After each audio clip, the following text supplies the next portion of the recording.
silver diamine fluoride, for those who are unfamiliar with it. It has just simply been a game changer in terms of how we manage caries and how we look at caries disease. It falls in line with prevention, and it certainly falls in line with conservation of the tooth structure in minimally invasive dentistry. Welcome to Austin, Texas for the Phil Klein Dental Podcast. Today we're talking about a big shift happening in dentistry, one that moves beyond just treating problems to preventing them before they start. And joining me for this conversation is someone who's been at the forefront of that movement for years, Dr. Joy Voigt-Holmes, or as most people know her, Dr. Joy. She's a registered dental hygienist with more than 25 years of clinical experience, and she has shared her expertise with audiences all over the country and around the world. In this episode, Dr. Joy breaks down what a prevention-first approach really looks like and why it's not just better for patients, but also better for your practice. We'll talk about why preventive care shouldn't stop at age 18, what steps practices can take to start offering more adult preventive services, and how to navigate insurance roadblocks to ensure patients receive the care they need. So I'm hoping that this conversation encourages you to rethink how your practice approaches prevention. Before we bring in our guest, I do want to say that if you're enjoying these episodes and want to support the show, please follow us on Apple Podcasts or Spotify. You'll be the first to know about our new releases, and our entire production team will really appreciate it. Dr. Joy, it's great to have you back on the show. It's great to be back, Phil. How are you? I'm doing great. Thank you for asking. I do want to tell our audience about your webinar that you did on vivalearning.com. I think it was September 22nd, in that range. It's called Stop Watching and Start Preventing. And it really does cover the latest on caries prevention, how to manage the disease in the most minimally invasive way, and it makes a lot of sense. And I think that's where the dental profession is moving. And that aligns with my first question, Dr. Joy. There's a paradigm shift in dentistry, for sure, with more emphasis on disease prevention rather than just treatment. So can you explain how this approach can benefit a dental practice? Because typically you would think, if I'm going to prevent everything, then I got nothing to do, right? I have no services to offer, but that's not really the case. So tell us about that. I think it benefits the practice in many different ways. Number one, you definitely get you get better clinical outcomes. So most importantly, I think you see a real reduction in oral diseases, specifically caries disease and periodontal disease. And so when you catch the issues earlier, it means that your treatments ultimately can be more conservative and predictable, of course, when needed. And let's just talk about the elephant in the room, okay? I think there's stronger financial health for the practice that's tied to it. So prevention can be profitable, right? So that's that recurring revenue. I know we never like to talk about that when we're talking about healthcare, but in order to keep the doors open, we have to have that recurring revenue. Yeah, and we talked about this on other episodes, Dr. Joy, how a culture focusing on prevention really drives the whole practice. Prevention, in my opinion, often starts in the hygiene department. So you get a more profitable hygiene department. I think you get higher case acceptance, but then I think you get higher team satisfaction and patient loyalty. So if a patient comes to you and you have just kept them caries free and disease free, and their gums never bleed, they're going to recommend your practice to their family and their friends. And so ultimately, I think it is going to future-proof the practice, right? Because as healthcare makes this shift towards a value-based model, and we start to get that medical dental integration, practices are going to position themselves to be, I guess, at the forefront of being able to treat, not just the mouth, but the whole person. I remember in dental school, Dr. Joy, we used to put the word watch, WATCH, in the chart. And yeah, I know that this was a philosophy of care. And then when it got worse, we treated it. And I think patients are smarter today, and they understand the value of prevention. Now, in the past, in large part, preventive care has been limited to those under 18 years old. Yet we know that adults are not immune to dental decay. So if an office is not currently offering preventive care to adults, what first steps should they take? To me, this is probably what I'm going to recommend is so very simple, and it really doesn't cost you a thing because the tool already exists. And that is just a simple caries risk assessment. I would say not only a caries risk assessment, a perio risk assessment, an oral cancer risk assessment. There's so many free tools out there, but let's specifically deal with the caries risk assessment. It's on the ADA website. Of course, they have one for individuals under the age of 6 and then 6 and up. So that would include the adult population. And it's as simple as checking a box, right? And you can actually take that form and you can make it an electronic form. So something that a patient can fill out, you give them a tablet, they can click it, and they can automatically see those results. If it is no risk or low risk, moderate risk, and high risk. The ADA, in my opinion, has done a really good job of recommending a protocol if you have patients that fall within the low risk, the moderate risk, and high risk. So I don't think an office who's currently not implementing in sort of any sort of system, they don't have to reinvent the wheel. Those resources exist. So I would say that would really be the first step. And then the second step, in my opinion, would be to, in addition to the caries risk assessment, do some type of salivary diagnostics that you can do chairside. And I'm not talking about taking the saliva and sending it off to a lab, right? That's one thing that we could do, but simple test.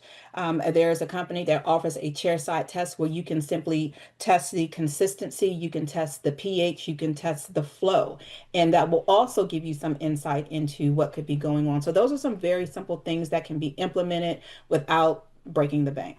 Yeah, so when you decide to do this and really move Mhm, forward with a really high focus prevention practice, and you do mhm, the salivary test and you do the Canberra that you talked about, and you find the patient is someone who is really kind of moderate to high risk, mhm. that changes the kind of materials you want to use, right, for your restorative, direct restorative programs. Because if someone's moderate to high risk and they're young, let's say they're 18 years old and they have a deep class 2 filling on a lower molar, you might want to change what you typically use to restore a tooth like that, which might be composite, and transition into a glass ionomer, for instance, which would seem to be more appropriate for a patient that's higher risk, higher caries risk.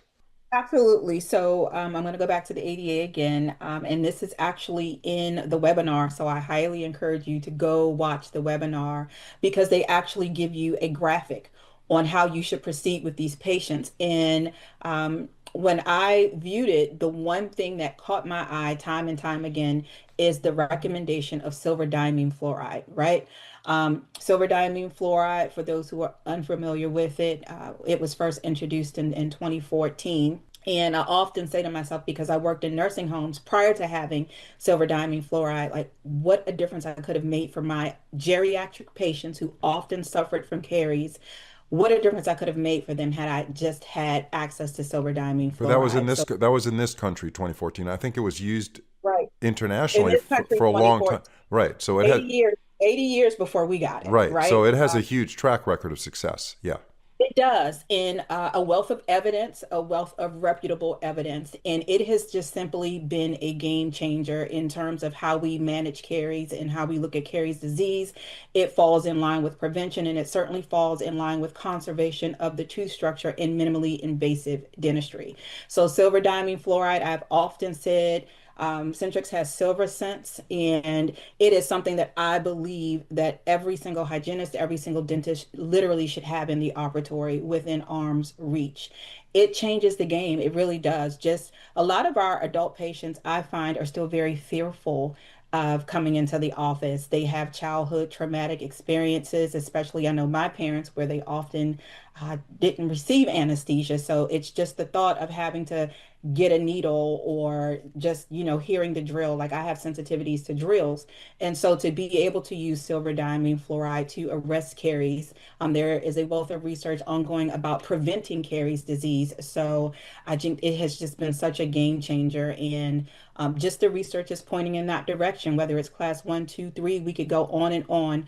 Silver diamine fluoride, they're really recommending that as like a first line of defense. Yeah, and that's something that is a behavioral change because there's no doubt about it that it works. Um, Right.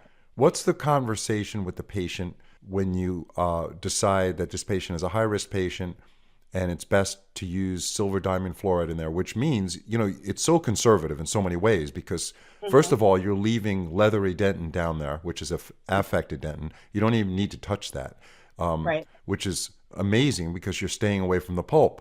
as an Hmm. endodontist, now that I'm retired, I can say that's great. Maybe when I was working, it wasn't so great. I don't know. But the bottom line is you're staying away from the pulp. You're putting this silver diamine fluoride on there. Tell us what it does to that leathery dentin, where we don't want to peel it away. We just want to remove the mush above it. And then Right. whatever we have left, tell us how we utilize that. And also, like I said in the beginning of this question, and I got sidetracked, what's It's the okay. what's the conversation with the patient? Because they hear about this possibly Right. that maybe it causes the teeth to turn black. Maybe you have to talk to the mother or the Hmm. parent. What's the conversation, and then how do you do it? So I think the conversation with the patient, I always say we should talk to where our patients are. And some of our patients come to us, chemists. I love when I have a chemist in my chair. I'm like, uh-oh, I gotta pull the big guns out. But I always keep it really simple. And I like to just break it down, what are the main mechanisms of action with silver diamine fluoride, right? So of course it's going to remineralize. And then of course, because it's silver, we know that silver has those antimicrobial properties. And so we're killing the bacteria and we're also remineralizing that enamel. And the beautiful thing about silver diamine fluoride is just how deep it penetrates into that dent. And so we get that hardening. And again, you get the antimicrobial, anti-enzymatic effects from that silver. And so that is kind of depending on the educational level of my patients, how I would say that, but that's typically how I would frame the conversation. And then the beautiful thing about silver diamine fluoride is that it's so easy to place. It really just does not require you to purchase an additional armamentarium. If you've learned how to keep the area dry, which we have to do when we're placing sealants or we're placing any type of restoration, you keep the area dry. Of course, you want to make sure that it's free from biofilm because we want to make sure that the area is able to respond. We have found in the literature that anytime an area is not free from biofilm, it's poor oral health, the chances of the silver diamine fluoride working, the chances decrease. So you keep the area clean, you apply it, and then you establish a protocol on how often you want to reapply it. And how do you recommend applying it? Centrix has these little micro brushes, and I need to ask them, are these brushes proprietary to them? Because I almost feel like it draws in the formulation that they have. I feel like with the brush, you can just take a drop and the brush draws it in. And so you're able to just really precisely place it where it needs to So go. you're Some of the painting it on the affected dentin. That's it. And Okay. it's so very simple. And then when you're done, you can choose to place fluoride varnish on top of it. That's typically the recommendation. If you choose not to, that's fine. But that's it. So Uh, when you paint it on, it's a little wet. Do you let it dry first? Yes, you do let it dry. What I encourage people to do is always follow the manufacturer's instructions for use, Right. because it's going to be not drastically different, but it could be different from one company to the next. But yes, you clean the area, you apply it, you let it dry. I recommend you place fluoride varnish on top of the area. For some people, depending on what they're using it for, you might want to place glass ionomer on top of it or some other sort of restoration, especially if there's aesthetic concerns, because as you mentioned, Phil, there's the potential for staining. I always like to throw this out here. Silver diamine fluoride does not stain intact dentition. Just decay. Yeah.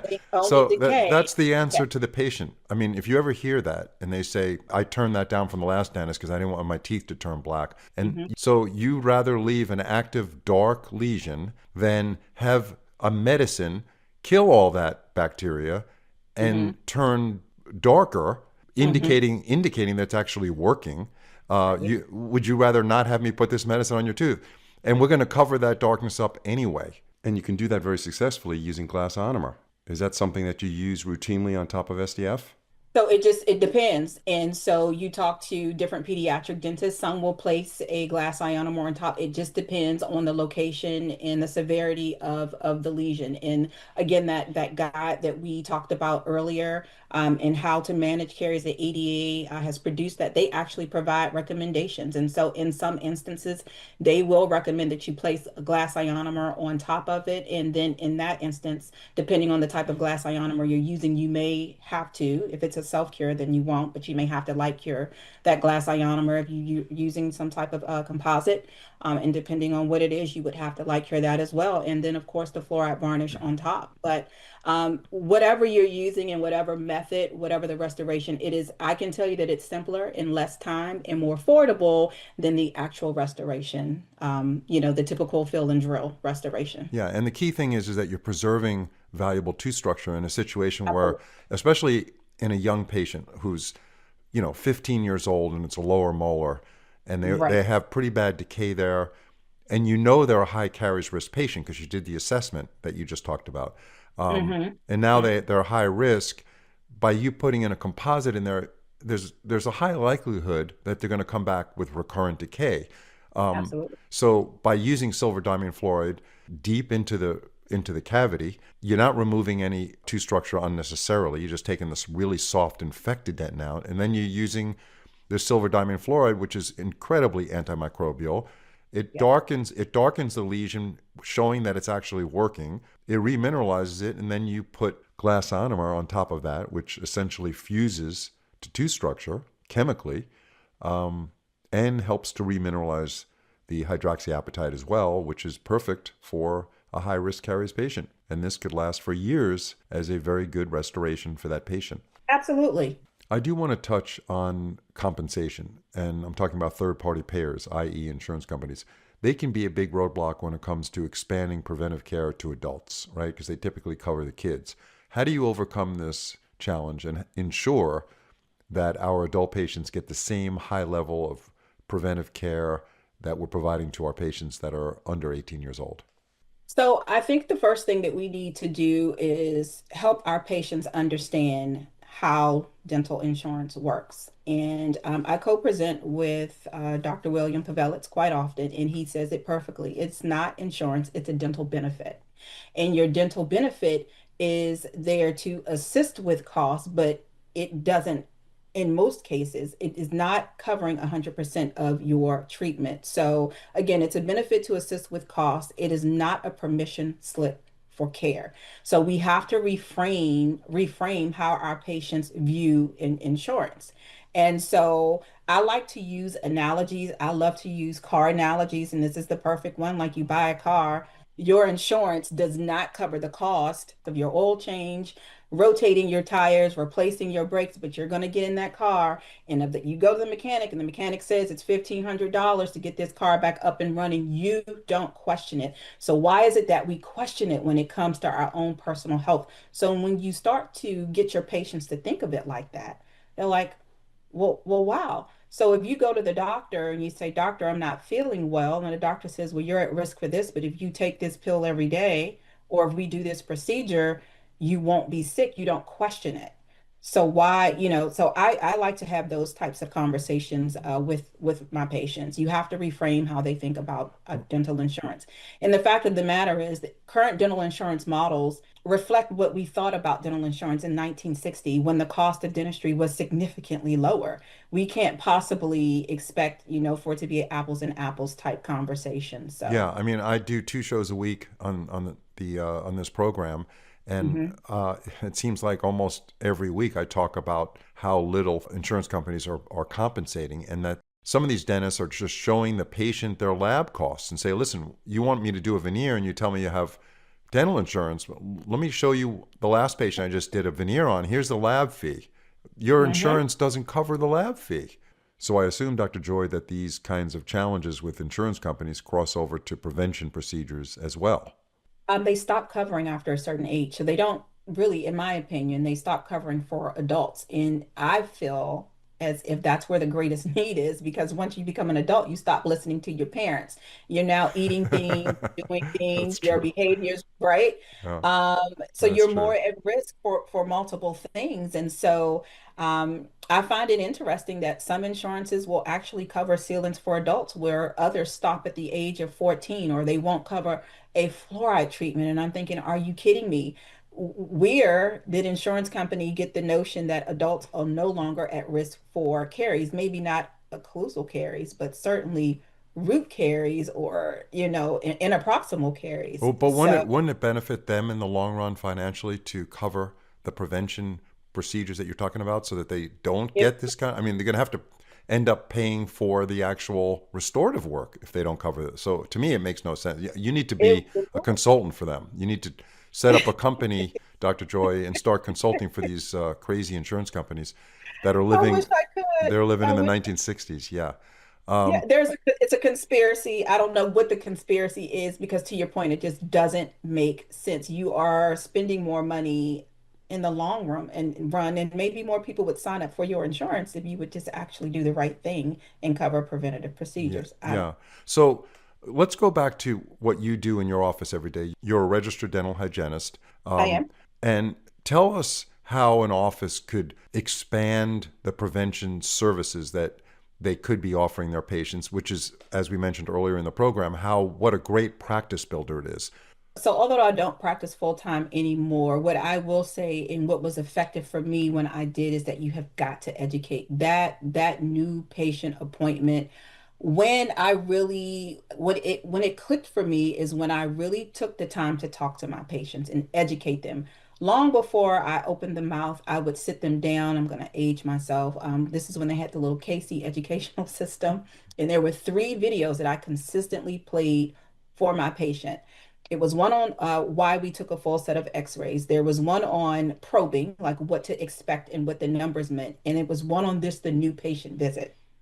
So of course, after, we did our hellos, I'm gonna seat you here. I'm gonna play these videos. I'm gonna go and, I'm outside the door, but then I'm gonna come in. We would start the conversation and explain what I would do. And it was just they knew what to expect, especially when I'm probing. So if I'm calling out a 4 and a 5, and they're like, "Ooh, that's bad." I'm like, exactly. I don't have to sit. And so we finished the probing. They're like, so I'm probably going to need something more than a cleaning. Exactly. So I think education, but I find that most clinicians and even myself at one point, I spent the least time there. So educating your patients. But the number one thing I would say would be assessments. Your initial assessments, your just assessments in general need to be on steroids.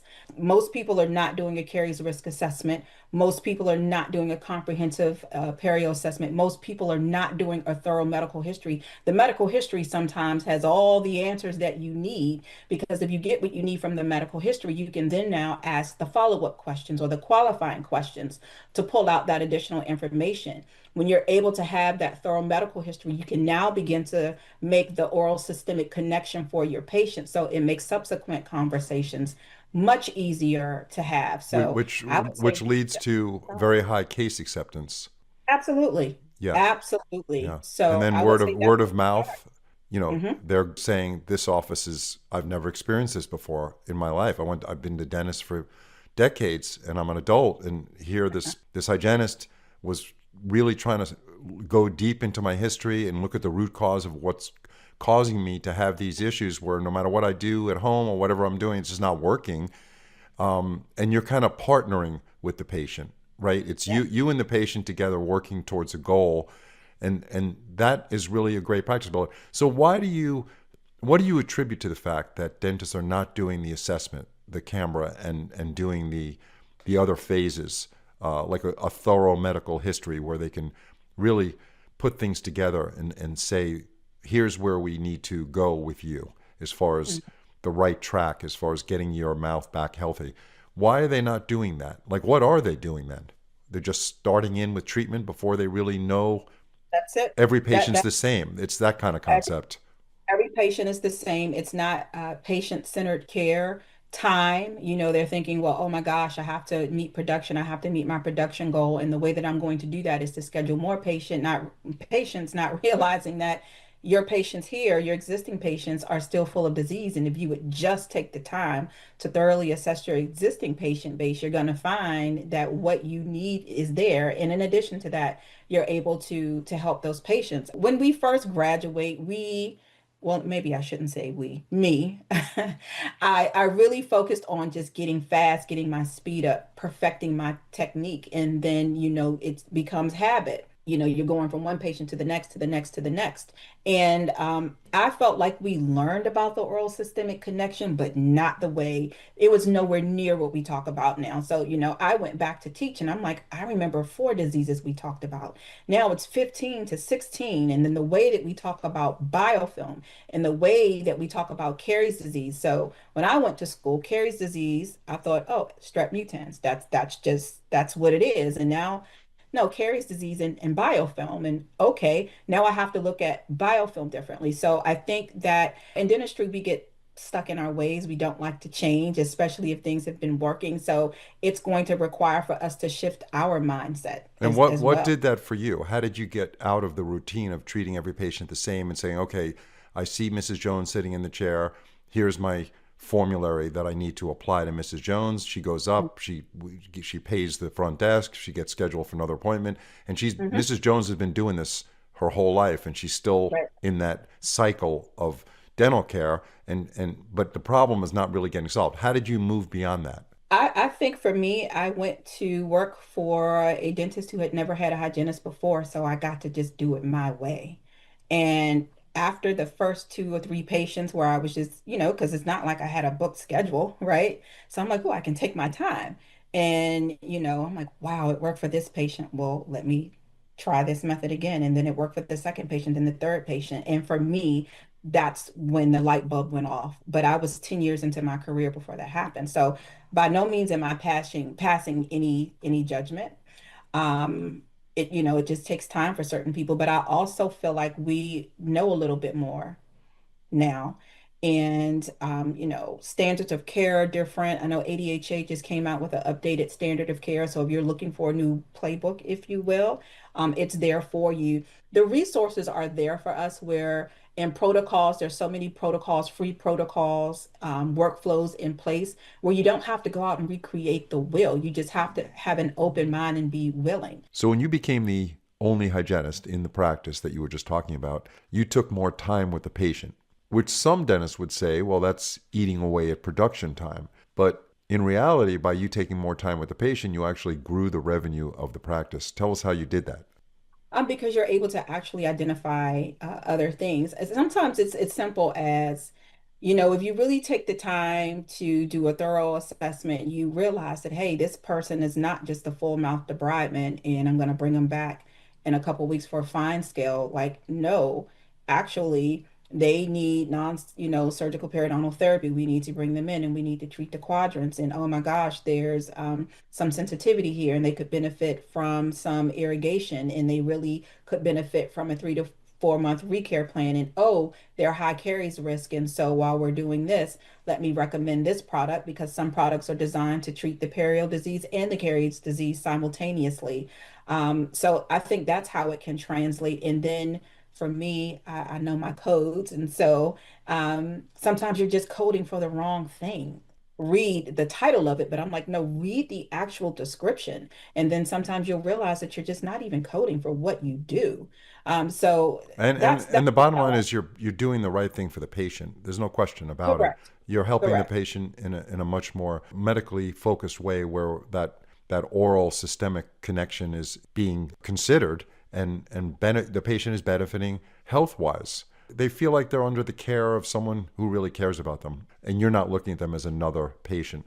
So as we approach the bottom of this podcast, and we did cover this earlier in the episode about patient communication, but I want to ask you specifically how to effectively communicate to our patients so that they truly understand why a particular preventive treatment, let's say SDF for instance, is so important to their long-term oral and systemic health. How do you do that convincingly? I think we really need to number one, for our patients, not talk about the procedures, but talk about the oral health outcomes, right? Patients are going to invest more in health and less in products. So I would say that would be number one. I think that we need to personalize each of these conversations, particularly with visuals. So pictures don't lie. My intraoral camera, now we have scanners and all types of AI, but at one point I just had an intraoral camera and I'm taking 4 to 5 pictures. So those visuals sometimes were enough to drive home the point. I talked about this earlier, using those simple analogies, figure out what makes sense. So if you have a sports enthusiast, figure out a sports analogy. If you have someone that loves gardening, figure out a gardening analogy. I would say always lead with the benefits, not just the negative diagnosis. What would be the benefit of incorporating this preventative solution? And then, close the loop. It's just not enough to have the discussion, recap the plan with the patient at the end of the visit, document it, send them home with brochures, maybe a follow-up email a few weeks later or a phone call. But I think these are all things that certainly help to reinforce value long after they leave the chair. And the one quote that I absolutely love is that prevention is going to serve before it sells. When you educate your patient on the importance of prevention, you do not have to sell, in my personal experience. Yeah, and I agree with that 100%. I think the philosophy of care that you're talking about today is just so admirable and noble in many ways. And, there are many other hygienists that are in line with you, but then there are other offices that are all into production. They're corporate, some of them are corporate based. Not all corporate based are bad, but some of them Right. are. And the patient's really not getting the kind of care that you're talking about here. And I think that everybody's capable of doing this right. It's just, like you said, open mind, take some CE courses on this stuff, and spend some time with the patient. Don't schedule these patients where you have no time to learn about what is the root cause of all this. And start looking into Absolutely. silver diamond fluoride, right? Silver, that's a wonder drug. That's a wonder medicine. Absolutely. I would like to add something, and it won't take long. You have to advocate, not only advocate for your patients, but advocate for yourself. And you cannot be afraid. And sometimes it may mean that you have to work someplace else. But if you see something, you see that patients are not being treated appropriately or they are seen as cash cows, you have to say something. It is our jobs, and I'm going to speak specifically for dental hygienists to speak up, say something, and we have to advocate, advocate for more time, advocate for the tools, advocate for the products. And when we do that, when we're advocating for ourselves, we in turn are advocating for our patients. So I just wanted to Yeah. leave with. Thank you so much, Dr. Joy. We love having you on the show, and we hope to have you on soon again. Thank you. Thank you, Phil.